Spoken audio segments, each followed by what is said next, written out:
नमस्कार दोस्तों, स्वागत है आप सभी का आपके अपने YouTube channel study CBL classes में। दोस्तों, मैं आपका दोस्त सागर कुमार राव आज इस स्वतंत्रता दिवस के हार्दिक अवसर पर आपको बहुत बहुत बधाई देता हूं। और आज का जो हमारा सेशन होगा, ये स्पेशली मैंने रसायन विज्ञान और जीव विज्ञान के टॉपिक को उठाया है। इसके अंतर्गत आज हम रसायन विज्ञान के 5 टॉपिक पर चर्चा करेंगे और जीव विज्ञान के भी 5 टॉपिक पर चर्चा करेंगे। और उम्मीद मानिए और यकीन मानिए कि आज मैं आपको इन टॉपिक्स को इतने बेहतर तरीके से समझाऊंगा कि इसके बाद जो है आपको इन टॉपिक्स पे किसी बुक या किसी अन्य स्थान से पढ़ने की आवश्यकता नहीं पड़ेगी। आप चाहे क्लासेस 9, 10, 11, 12 के बच्चे हो, चाहे आप किसी कम्पिटिटिव एग्जाम की तैयारी कर रहे हो, आप दोनों ही सूरत में जो है ये टॉपिक आपके लिए बड़ा ही ज़्यादा महत्वपूर्ण है। तो साइंस से मैंने स्पेशली केमिस्ट्री और बायोलॉजी के ही टॉपिक्स को उठाया। फिजिक्स का टॉपिक मेरा वीक भी है और मैं ऐसे टॉपिक को उठाता भी नहीं जो मुझे कम समझ में आए। ठीक है दोस्त, तो आइए इस सच्चाई आज मैं जो है रसायन विज्ञान के जिन टॉपिक्स पे बात करना चाहता हूँ। सबसे पहले हम जानते हैं रसायन विज्ञान की खोज किसने की थी। तो इस बात को याद रखिएगा, रसायन विज्ञान के खोजकर्ता है लेवोसिए। लेवोसिए को रसायन विज्ञान का जनक माना जाता है। ये टॉपिक और ये प्रश्न जो है कॉम्पिटिटिव एग्जाम में पूछ देता है कि who is the father of chemistry, रसायन विज्ञान के जनक कौन है। तो आप ध्यान रखिएगा, रसायन विज्ञान के जो जनक है वो लेवोसिए हैं। ठीक है, लेवोसिए मैं लिख देता हूं ताकि आपको क्लियर रहे, लेवोसिए। और कहीं कहीं इंग्लिश में से लेवोजिया लिखा जाता है। और आगे जो है रसायन विज्ञान शब्द की जो उत्पत्ति है वह मिस्र देश, जिसको हम इजिप्ट भी कहते हैं, वहां की एक विशेष प्रकार की मिट्टी है जिसका नाम केम है। केम शब्द से जो है केमिस्ट्री शब्द बनी है, जिसका मतलब होता है रसायन विज्ञान। ठीक है दोस्त, तो आइए समझते हैं रसायन विज्ञान में। तो इसका थोड़ा सा परिचय था, अब समझ आगे बढ़ते हैं। जिन टॉपिक्स को मैंने उठाया उन टॉपिक्स पर अब हम आगे बात करते हैं। वो टॉपिक्स हमारा है सबसे पहले धातु, अधातु, पदार्थ, अम्ल, क्षार और लवण, आवर्त सारणी और पदार्थ के मौलिक कण। ये पांचों टॉपिक्स जो है बहुत महत्वपूर्ण टॉपिक है। सबसे पहले हम धातु के बारे में चर्चा करते हैं। तो धातु वे पदार्थ होते हैं जो रासायनिक अभिक्रियाओं में इलेक्ट्रॉन त्याग कर धनावेशित होने की क्षमता को प्रदर्शित करते हैं। रासायनिक अभिक्रियाओं में इलेक्ट्रॉन त्याग कर धनावेशित होने की से मेरा सेंस है, जैसे मान लीजिए कि आपको क्लास 9th में आपको जो है इलेक्ट्रॉनिक विन्यास सिखाया गया होगा। तो जैसे सोडियम का परमाणु क्रमांक होता है 11, जब इसका इलेक्ट्रॉनिक विन्यास करते हैं तो आप बाउ नियम से देखिएगा तो 1s2, 2s2, 2p6, 3s1, 3s1। हर तत्व के अंतिम कोश में जो है अगर 8 इलेक्ट्रॉन हो जाता है तो वह अक्रिय हो जाता है, पूर्ण हो जाता है, अस्थायी तत्व हो जाता है। इसी प्रकार से सोडियम के भी अंतिम कोश में जो है 1 इलेक्ट्रॉन अगर इसे त्याग देता है तो फिर यहाँ जो है 2, 2, 4 और 6, 4, 10, यानी यहां से देखा जाए तो ये 8 इलेक्ट्रॉन इसके अंतिम कोश में हो जाता है। और जिसके अंतिम कोश में 8 इलेक्ट्रॉन हो जाता है वो क्या हो जाता है, अक्रिय हो जाता है। इस प्रकार से यानी अंतिम कोश में इसके 1 इलेक्ट्रॉन एक्स्ट्रा होता है, त्याग कर जो है धनावेशित रहता है। इसलिए रासायनिक अभिक्रियाओं में वे तत्व जो 1 या 1 से अधिक इलेक्ट्रॉन त्याग कर जो है धनायन बनाने की प्रवृत्ति को प्रदर्शित करते हैं, उन्हें स्पेशली धातु कहते हैं। और एक बात और आपको बता दूं कि सोडियम की भांति जैसे आप जो है डबल पॉजिटिव का जो है जो 2 इलेक्ट्रॉन त्यागते हैं, जैसे मैग्नीशियम हो जाता है, जो 3 इलेक्ट्रॉन त्यागते हैं जैसे एल्यूमिनियम हो जाता है, ये सभी धातुएं हैं। धातुओं के रासायनिक लक्षण तो यही है कि ये जो है क्या करते हैं कि रासायनिक अभिक्रियाओं में इलेक्ट्रॉन त्याग कर धनावेशित होने की क्षमता को प्रदर्शित करते हैं। और अगर इनके भौतिक लक्षणों को देखा जाए तो धातुएं वे होती हैं जो जिनमें विशेष प्रकार की चमक होती है और जो आघात वर्धनीय होते हैं, जिनमें तन्यता का गुण पाया जाता है, अर्थात जिन्हें पीटने पर वो क्या होती हैं, अपने अनुपात से अधिक फैल जाती है ना। तो ये सभी जो है धातुओं के लक्षण हैं। अब चलिए आगे बढ़ते हैं। बात करते हैं अधातु की। अधातु धातु का अपोजिट होता है। रासायनिक अभिक्रियाओं में जो इलेक्ट्रॉन ग्रहण करके ऋणावेशित तो होने की क्षमता को प्रदर्शित करते हुए अधातु कहते हैं। और अधातु के टॉपिक में हम आपको समझाएं तो अधातु के टॉपिक में जो है अधातुएं किन्हें कहते हैं, तो अधातु जैसे Cl, क्लोरीन 17, इसका परमाणु क्रमांक 1s2 2s2 2p6 3s2 3p6 1s2 2s2 2p6 3s2 और 3p5 2 2 4 6 4 10 2 12 12 5 17। इसका इलेक्ट्रॉनिक विन्यास अभाव नियम से ये होगा दोस्त। ठीक है, उम्मीद करता हूं बहुत अच्छा आपको समझ में आ रहा होगा। अब इसके बाद हम इसका जो है यहाँ पे जोड़ा बना लेते हैं। यहाँ देखिए 2, ये तो हीलियम अकेला अक्रिय होता है, ये 8 इलेक्ट्रॉन यहाँ पे हो गया 2 8 और यहाँ पे देखिए 7 इलेक्ट्रॉन और 7 इलेक्ट्रॉन है। अगर इसे अपना स्टेप पूरा करना तो इसे 1 इलेक्ट्रॉन और लेना पड़ेगा, जिसके लिए क्या करेगा, रासायनिक अभिक्रियाओं में क्या करेगा, 1 इलेक्ट्रॉन कहाँ से ग्रहण करेगा, 1 इलेक्ट्रॉन किसी तत्व से ग्रहण करेगा। तो रासायनिक अभिक्रिया में जो इलेक्ट्रॉन ग्रहण करते हुए अधातुएं होती हैं और वे ऋणावेशित हो जाती हैं। अधातुओं के लक्षण हैं, अधातुएं जो है अधातुएं विद्युत की कुचालक होती हैं, अर्थात इनमें विद्युत धारा प्रवाहित नहीं की जा सकती। अधातुएं क्षणभंगुर होती हैं। कई सारे भौतिक लक्षण हैं। और धातु अधातु जो है इस प्रकार से हमारा ये टॉपिक यहाँ पे समाप्त होता है। फिर पदार्थ पे आते हैं। पदार्थ किसे कहते हैं, पदार्थ को इंग्लिश में मैटर कहते हैं, धातु को इंग्लिश में मेटल कहते हैं, अधातु को नॉन मेटल कहते हैं और पदार्थ को जो है मैटर कहते हैं। पृथ्वी पे उपस्थित वह हर एक वस्तु जिसका अपना कुछ ना कुछ भार यानी द्रव्यमान होता है और जो कुछ ना कुछ स्थान घेरती है उसे पदार्थ कहते हैं। जैसे सपोज दैट हमारा मार्कर है, अगर हम इसे कहीं पे रखते हैं तो यह कुछ ना कुछ स्थान घेर लेगा और साथ ही साथ इसका कुछ ना कुछ द्रव्यमान होगा। इस प्रकार से हमारा क्या है, एक धातु है। अब चलते हैं, सॉरी पदार्थ है। आगे बढ़ते हैं, अम्ल क्षार और लवण। अम्ल किसे कहते हैं, अम्ल अम्ल वे होते हैं, वे पदार्थ होते हैं जिनका पीएच मान 7 से कम होता है। किससे कम होता है, 7 से कम होता है, वे सभी अम्ल होते हैं। अम्ल को इंग्लिश में एसिड कहते हैं। जिनका पीएच मान 7 से कम होता है तथा जो रासायनिक अभिक्रियाओं में H+ आयन देते हैं उन्हें हम अम्ल कहते हैं। और अगर क्षार की बात करें तो क्षार वे होते हैं जिनका पीएच मान 7 से अधिक होता है, 7 से अधिक होता है और जो रासायनिक अभिक्रियाओं में OH- आयन देते हैं, OH-, जिनका पीएच मान 7 से क्या होता है, अधिक होता है, वे क्या होते हैं, क्षार होते हैं। और जिनका पीएच मान 7 से कम होता है, 7 से कम होता है, वे क्या होते हैं, वे सभी एसिड होते हैं। उम्मीद करता हूं समझ में आ रहा होगा। आगे बढ़ते हैं, लवण। अम्ल तथा क्षार के थोड़ी सी वीडियो हमारी फास्ट रहेगी। अम्ल तथा क्षार के रासायनिक संयोग से लवण बनता है। जैसे एसिड प्लस बेस, यहाँ पे मैं लिख रहा हूँ acid plus base is equal to salt हो जाता है। क्या हो जाता है, साल्ट। यानी इसका एग्जांपल जैसे आप लिख सकते हैं, एसिड है तो इसकी जगह हम लेते हैं HCl और बेस है तो NaOH। देखिए ये हाइड्रोक्लोरिक एसिड है और ये क्या है, NaOH, सोडियम हाइड्रोक्साइड है। अब यहाँ से हम इसको क्या कर देते हैं, यहाँ से लॉक कर देते हैं और ये बन जाता है NaCl और प्लस साथ में H2O। आपकी जानकारी के लिए बता दो कि अम्ल और क्षार के रासायनिक संयोग से जो है लवण बनता है। और एक बात और है, अम्ल और क्षार के रासायनिक संयोग से लवण बनता है, उसके साथ जल भी बनता है। इस क्रिया को उदासीनीकरण क्रिया कहते हैं। ये भी बहुत ही महत्वपूर्ण क्वेश्चन है। निम्न में से उदासीनीकरण अभिक्रिया किसे कहते हैं, तो अम्ल क्षार के रासायनिक संयोग से जब लवण तथा जल बनता ना, इसी क्रिया को क्या कहते हैं, उदासीनीकरण क्रिया कहते हैं। अब आगे बढ़ते हैं, आवर्त सारणी। पहली बात तो आपको बता दें कि वर्तमान में खोजे गए तत्वों की जो संख्या है वो लगभग 118 तत्व हैं। कुछ उसमें प्राकृतिक तत्व हैं तो कुछ कृत्रिम तत्व हैं।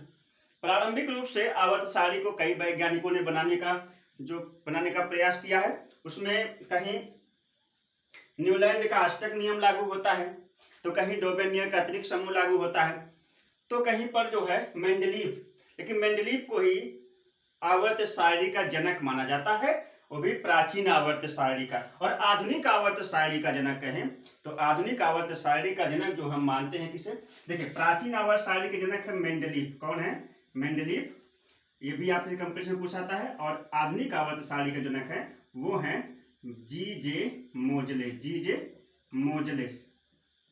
ये मोजले साहब जो है वर्तमान आवर्त सारणी के जनक हैं। मोजले साहब जो है वर्तमान आवर्त सारणी के जनक है। आवर्त सारणी में आवर्त सारणी को 4 ब्लॉक में बांटा गया है, S block, P block, D block और एफ ब्लॉक।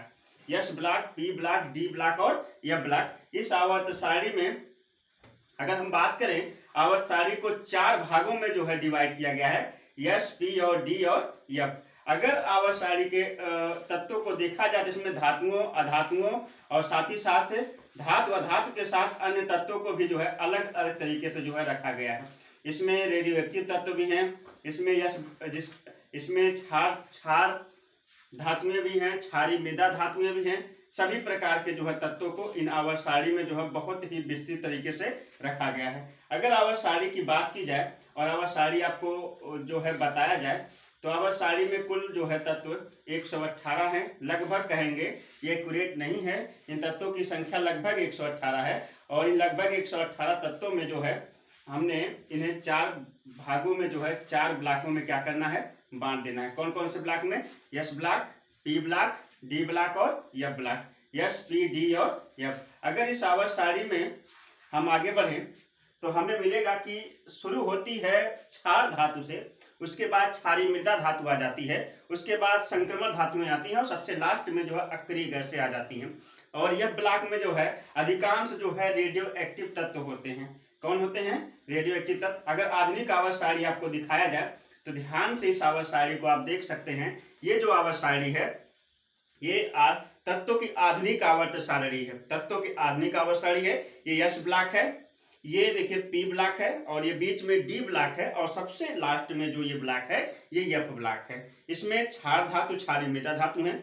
इसमें जो हमारे गैसेस हैं और साथ ही साथ जो अक्रिय गैस है और अधातुएं भी इसी में हैं। और इसमें सभी धातुएं हैं और इससे संक्रमण धातुएं भी हैं और साथ ही साथ निरूपित तत्व भी इसी में आ जाते हैं। और यहाँ पे जो है इसमें अधिकांश तत्व जो है रेडियो एक्टिव तत्वों की श्रेणी में रखे जाते हैं। तो S block, P block, D block और एफ ब्लॉक आवर्त सारणी के जनक मेंडलीव को माना जाता है और आधुनिक जनक जो है किसको माना जाता है? मोजले को माना जाता है। इस बात को आप याद रखिएगा। वर्तमान में आधुनिक आवर्त सारणी में लगभग तत्वों की जो संख्या है वो लगभग 118 तत्व हैं। कितने हैं? 118 तत्व वर्तमान में आवर्त सारणी में उपस्थित हैं।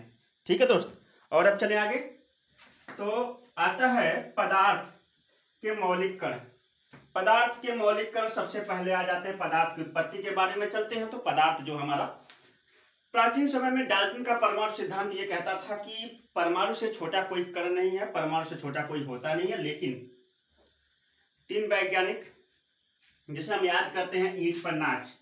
ईंट पर नाच, ईंट पर नाच का मतलब ई से होता है इलेक्ट्रॉन, टा से होता है थॉमसन जिसे थॉमसन भी कहते हैं, पा से होता है प्रोटॉन, रा से रदरफोर्ड, ना से होता है न्यूट्रॉन जिसे हम चैडविक कहते हैं।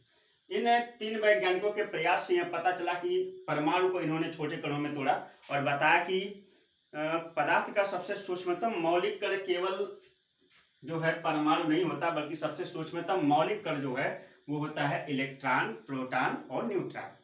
इलेक्ट्रॉन, प्रोटॉन, न्यूट्रॉन जब संयुक्त होते हैं, यहाँ पे इनकी संयुक्ति देखिएगा, इलेक्ट्रॉन, प्रोटॉन और neutron, electron plus proton plus neutron जब संयुक्त होते हैं तो परमाणु बनता है। क्या बनता है? परमाणु। अब जब 2 या 2 से अधिक परमाणु आपस में मिलते हैं ना, तो परमाणु के मिलने से क्या बन जाता है? अणु। और जब अणु आपस में मिलते हैं ना, तो अणुओं के मिलने से बन जाता है, जब अणु मिलते हैं तो मिलता है तत्व बनता है। क्या बनता है? तत्व। और जब 2 या 2 से अधिक तत्व आपस में मिलते हैं तो तत्व के मिलने से क्या बन जाता है? तत्व के मिलने से बनता है यौगिक। और जब यौगिक आपस में मिलते हैं तो बन जाता है मिश्रण। क्या बनता है? मिश्रण।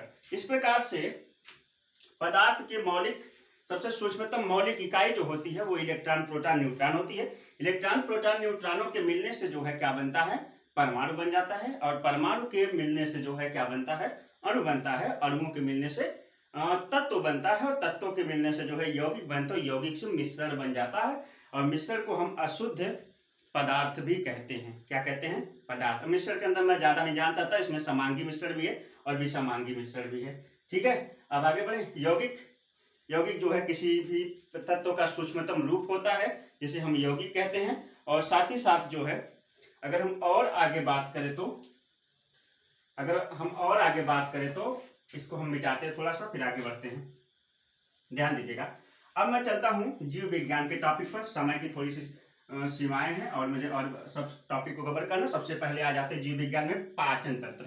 पाचन तंत्र सबसे पहले जान लेते हैं पाचन किसे कहते हैं। अब हम बायोलॉजी में आ चुके हैं, इस बात को विशेष ध्यान रखिएगा। केमिस्ट्री का टॉपिक हमारा शॉर्ट टॉपिक था, ऐसे हम बायो को भी कवर करेंगे, क्योंकि ये वीडियो थोड़ी शॉर्ट होगी, लेकिन इसमें बहुत सारी जानकारियां आपको देकर जाऊंगा, ठीक है। तो उम्मीद करता हूँ वीडियो आपको बहुत अच्छी लग रही होगी। आगे बढ़ते हैं। पाचन, पाचन का मतलब होता है कि भोजन के बड़े बड़े टुकड़ों को किन्हीं विधियों द्वारा छोटे टुकड़ों में तोड़ना ही पाचन है।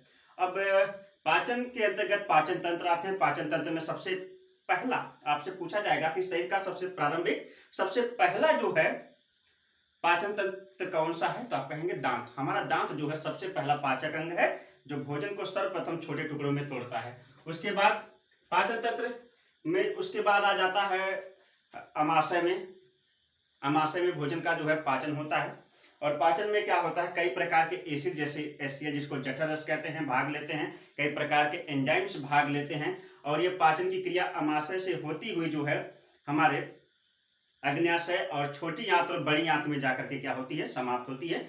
मैंने बताया ना, इसके अंतर्गत कई प्रकार के एंजाइम कार्य करते हैं। और पाचन की क्रिया, पाचन की परिभाषा यही कहती है कि भोजन के बड़े टुकड़ों को जब हम छोटे टुकड़ों में तोड़ते हैं ना, तो इसी को हम क्या कहते हैं, पाचन कहते हैं। और पाचन स्पेशली जो है मुख्य द्वार से प्रारंभ होकर के, यानी मुख से प्रारंभ होकर के जो है छोटी आंत और बड़ी आंत तक होता है, ठीक है। यहां तक क्या होता है, भोजन के, हमारा शरीर या हमारी कोशिकाएं, हमारा रक्त जो है भोजन को तरल रूप में ग्रहण करता है और ठोस पदार्थों को तरल रूप में बदलने के लिए शरीर द्वारा की गई प्रत्येक क्रिया को ही पाचन कहते हैं। तो उम्मीद करता हूं समझ में आया होगा।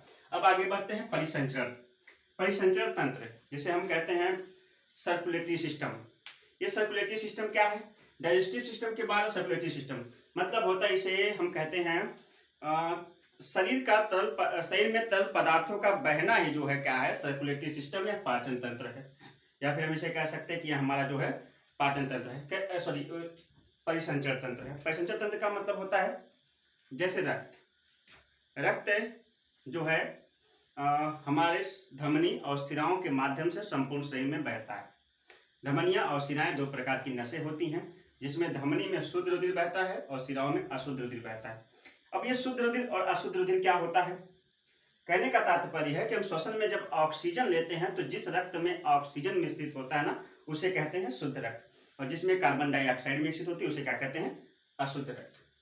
जिसमें ऑक्सीजन मिलता है उसे शुद्ध रक्त कहते हैं, और जिसमें कार्बन डाइऑक्साइड मिलता है उसे क्या कहते हैं, अशुद्ध रक्त कहते हैं। अब अगर बात करें परिसंचरण तंत्र की, तो परिसंचरण तंत्र यानी रक्त हमारे शरीर में क्यों प्रवाहित होता है, तो भोजन के ठोस टुकड़े जब तरल टुकड़ों में परिवर्तित हो जाते हैं ना, भोजन के ठोस टुकड़े जब तरल टुकड़ों में परिवर्तित हो जाते हैं तो रक्त के ही माध्यम से एक कोशिका से दूसरे कोशिका तक जाते हैं, जहां पर उनका कोशिकीय पाचन होता है। लेकिन भोजन के तरल रूप को एक स्थान से दूसरे स्थान तक पहुंचाने का जो कार्य करता है वो हमारा रक्त करता है। कौन करता है, रक्त करता है। इस बात को याद रखिएगा। और साथ ही साथ जो है परिसंचरण तंत्र में बात करें तो रक्त जो है तरल संयोजी ऊतक होता है। रक्त जो है रक्त परिसंचरण की खोज जो है कार्ल लैंड स्टीनर ने की थी। कार्ल लैंड स्टीनर को जो है रक्त रुधिर परिसंचरण तंत्र का जनक मानते हैं। और अगर बात करें रुधिर परिसंचरण का जनक किसे कहते हैं, कार्ल लैंड स्टीनर को। और रक्त समूह यानी ब्लड ग्रुप के खोजकर्ता, यहाँ पर जो है ब्लड ग्रुप के खोजकर्ता, सॉरी ब्लड ग्रुप कहते किसे हैं, तो ब्लड ग्रुप कितने प्रकार का होता है, ब्लड ग्रुप 4 प्रकार का होता है। ब्लड ग्रुप ए, बी और ए बी और ओ, 4 प्रकार के जो है रक्त समूह होते हैं। Karl Landsteiner, William Harvey को जो है रक्त परिसंचरण का जनक कहते हैं। इसको चेंज कर लीजिएगा, विलियम हार्वे को रक्त परिसंचरण का जनक कहते हैं। विलियम हार्वे को रक्त परिसंचरण का जनक कहते हैं। अब ये मिस्टेक हो गया था, अब इसको सही करिएगा। विलियम हार्वे को रक्त परिसंचरण का जनक कहते हैं और रक्त समूह का जनक जो मैंने पहले नाम बताया है उसको आप मान लीजिएगा, ठीक है। आगे बढ़े तो आनुवांशिकता। आनुवांशिकता मतलब होता है कि एक पीढ़ी के लक्षणों का दूसरी पीढ़ी में जाना। एक पीढ़ी के लक्षणों का दूसरी पीढ़ी में जाना ही आनुवांशिकता कहलाता है। यानी प्राणियों में पिता के लक्षण लक्षण जब उनके पुत्रों में क्या होते हैं, स्थानांतरित होते हैं ना, इसे ही हम क्या कहते हैं, आनुवांशिकता। आनुवांशिकता का जो जनक है वो वैज्ञानिक ग्रेगर जॉन मेंडल को मानते हैं। वैज्ञानिक ग्रेगर जॉन मेंडल को जो है क्या मानते हैं, आनुवांशिकता का जनक। आनुवांशिकता का तात्पर्य है कि यह जो है एक पीढ़ी के लक्षणों को दूसरी पीढ़ी में क्या करता है, स्थानांतरित करता है। जब हम किसी प्राणी के जो है आनुवांशिक यानी उसके पूर्वजों के लक्षण जब उनकी संततियों में पूर्वजों के लक्षणों का अध्ययन करते हैं ना, तो इसे ही क्या कहते हैं, आनुवांशिकता। और ये तो क्रम, यहाँ पर पीढ़ी की निरंतरता का प्रश्न ये है कि जीवों में क्या होता है कि उनके जनकों के समान ही जो है संततियां होती हैं। जनकों की समान ही क्या होती है, संततियां।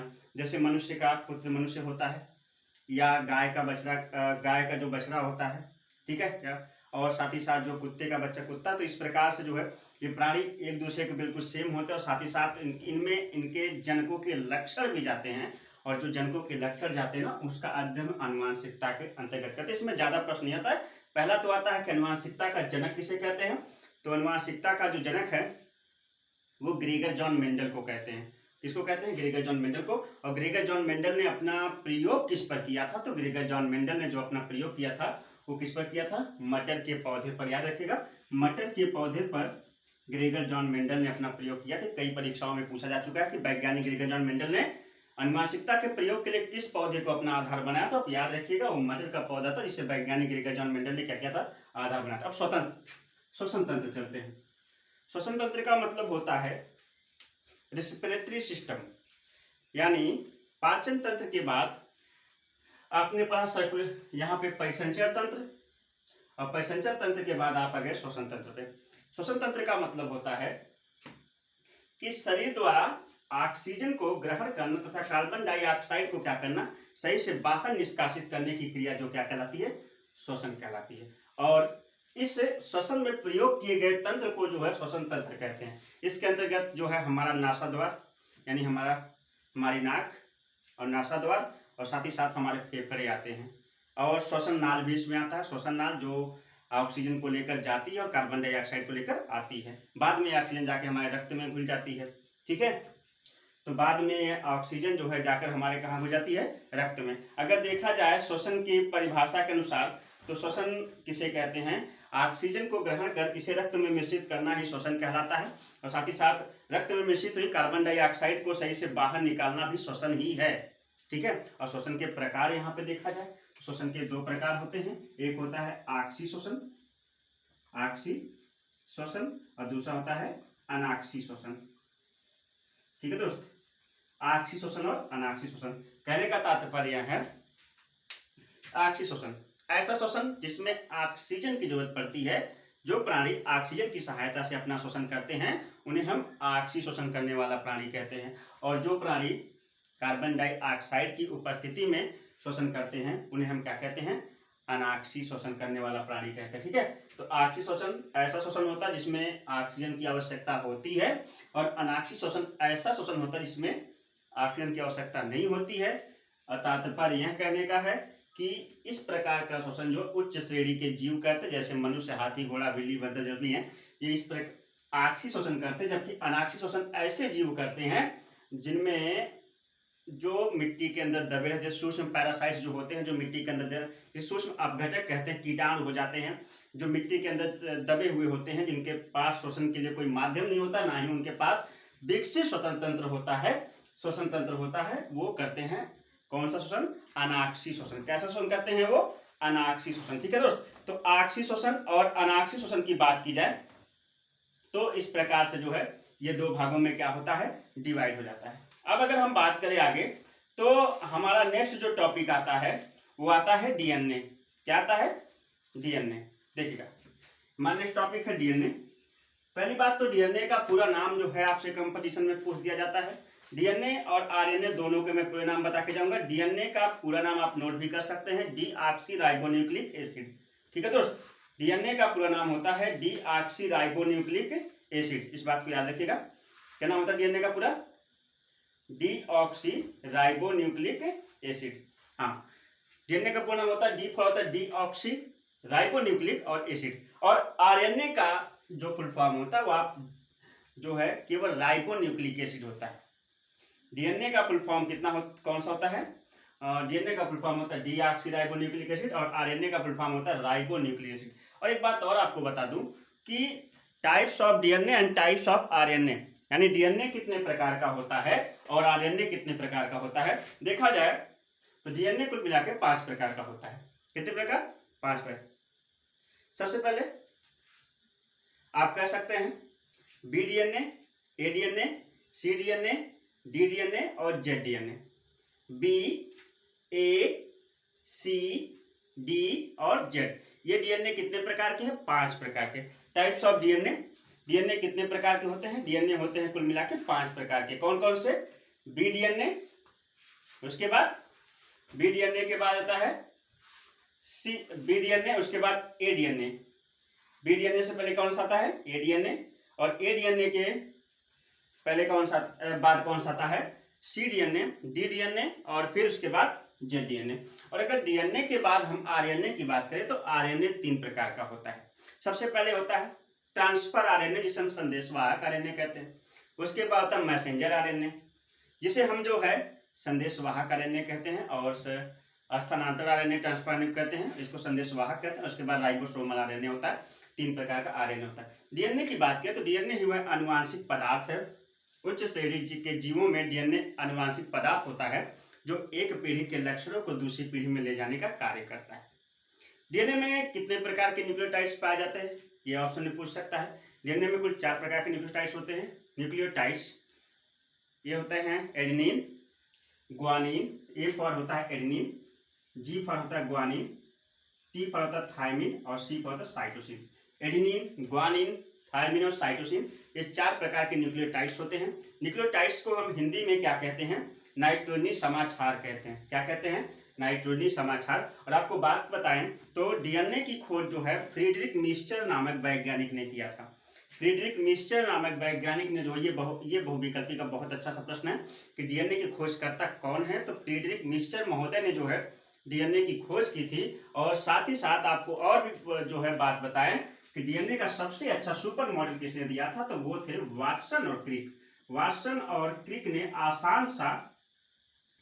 वाटसन और क्रिक, 2 वैज्ञानिकों ने मिलकर जो है आसान सा डीएनए का मॉडल दिया था, जिसे सुपर मॉडल कहते हैं, जो कि जिसके लिए इन्हें नोबेल पुरस्कार भी दिया गया था। तो वाटसन और क्रिक महोदय ने जो है क्या किया था कि डीएनए का सबसे सरल, सबसे आसान मॉडल जो है क्या किया था, प्रस्तुत किया था, जिस मॉडल के हिसाब से आज हम लोग जो है डीएनए को पढ़ पाते हैं। ठीक है, तो डीएनए का सबसे आसान मॉडल देने वाले कौन वैज्ञानिक थे, उनका क्या नाम था, जरा आप मुझे बताएगा।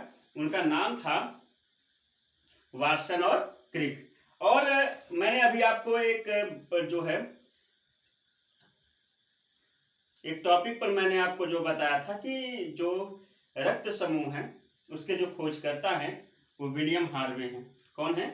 विलियम हार्वे को रक्त समूह का खोजकर्ता कहा, रक्त परिसंचरण का खोजकर्ता कहा जाता है। रक्त परिसंचरण याद रखिएगा, यानी ब्लड सर्कुलेशन का जनक जो है विलियम हार्वे को कहा जाता है। और इस प्रकार से जो है इस टॉपिक में थोड़ा सा कंफ्यूजन था कि विलियम हार्वे जो है कौन थे, तो विलियम हार्वे जो है रक्त परिसंचरण के जनक थे। और डीएनए हम चल रहे थे, तो डीएनए में 4 प्रकार के न्यूक्लियोटाइड्स है। 4 न्यूक्लियोटाइड्स एक दूसरे से जो है सीढ़ी नुमा संरचना से क्या होते हैं, जुड़े हुए होते हैं। जिनमें अगर बात करें तो न्यूक्लियोटाइड्स एडेनिन सदैव थायमिन से जुड़ा होता है और ग्वानिन सदैव साइटोसिन से जुड़ा होता है। एडेनिन थायमिन से, ग्वानिन और साइटोसिन से। किन्हीं 2 व्यक्तियों के डीएनए एक समान नहीं हो सकते जब तक कि वे जुड़वा ना हो। जुड़वा के कभी कभी डीएनए संरचनाएं एक जैसी हो जाती हैं जो जुड़वा भाई होते हैं, लेकिन रेयर ही ऐसा होता है कि कभी 2 व्यक्तियों के डीएनए एक समान नहीं होते हैं। डीएनए का यूजेज है कि जो डीएनए फिंगरप्रिंटिंग होती है, जिसके चलते अपराधियों को या फिर जिसकी सहायता से जो हम क्या करते हैं कि कानून जो है जिसकी सहायता से अपराधियों आदि की पहचान कर पाता है जो अपराधी होते हैं, या पैतृक की जांच करना, पैतृक पुष्टि करना, इन सभी में डीएनए की जो है बहुत ज़्यादा जरूरत पड़ती है। तो आज के इस टॉपिक में उम्मीद करता हूं कि मैं सारे टॉपिक्स को आपको सफल समझा पाया होगा।